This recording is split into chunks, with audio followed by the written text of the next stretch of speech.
পুরো পৃথিবী জুড়ে সকল বার্সেলোনা ফ্যানরা এখন একটাই চিন্তাতে বসে আছে যে স্প্যানিশ লেফট উইঙ্গার নিকো উইলিয়ামসের ডিলটা বার্সেলোনা ম্যানেজমেন্ট কনফার্ম করতে পারবে কিনা। বার্সেলোনা ডিলটা ডান করতে পারলে তো খুব ভালোই ব্যাপার, যদিও বার্সেলোনা এখনও কোনো অফিসিয়াল বিড করেনি নিকো উইলিয়ামসের জন্য।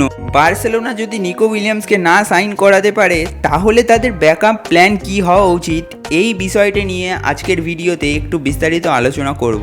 আর মাত্র কিছুদিনের মধ্যেই জানা যাবে নিকো উইলিয়ামস নেক্সট সিজনের ফুটবলটা কোথায় খেলবেন। বার্সেলোনা নিকোকে সাইন করানোর জন্য খুব ভালো ইন্টেন্টে পুশ করছে এবং তাকে কনভিন্স করার চেষ্টা করছে যাতে নিকো উইলিয়ামস তার বয়হুড ক্লাবটা ছাড়ে, যেখানে তিনি তার ভাই ইনাকি উইলিয়ামসের সাথে খেলেন।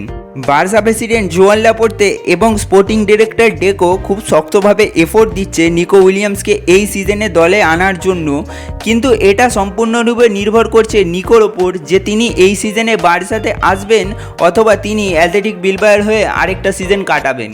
একটা কথা ভুলে গেলে চলবে না, অ্যাথলেটিক ক্লাব অর্থাৎ অ্যাথলেটিক বিলবাও কিন্তু এই সিজনে ইউরোপা লিগ খেলবে। নিকো যদি এই সিজনে অ্যাথলেটিকে থেকেও যায় তাহলে অবাক হওয়ার কিন্তু কিছু নেই।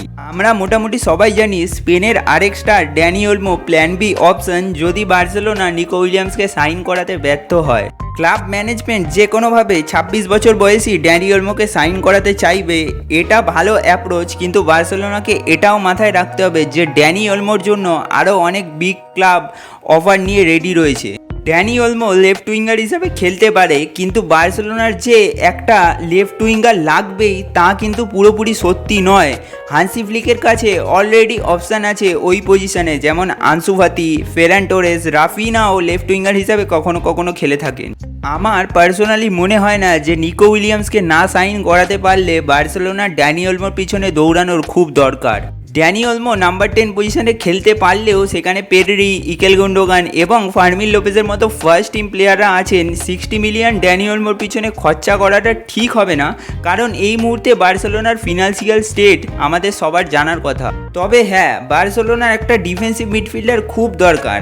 আমি বা আমার মতো বার্সেলোনা ফ্যানরা যারা বার্সেলোনাকে ফলো করে, এই পজিশানটাই কারেন্ট স্কোয়াডে অনেক দুর্বল একটা পজিশান, সেটা সবার জানা আছে। যদি বার্সেলোনা এই 60 মিলিয়নটা কোনো একটা প্লেয়ারের পিছনে খরচা না করে তাহলে তারা স্প্যানিশ এবং রিয়াল সোসিয়াদের মিডফিল্ডার মিকেল মরিনোর জন্য পুশ করতে পারবে, যার প্রাইসটা মাত্র 20 থেকে 25 মিলিয়ন পড়বে। এবং বাকি যেই টাকাটা বাঁচবে এই উইন্ডোতে বার্সেলোনা আরও একটা প্লেয়ারের পিছনে স্পেন্ড করতে পারবে অথবা নেক্সট ইয়ারের জন্য সেভ করে রেখে দিতে পারবে।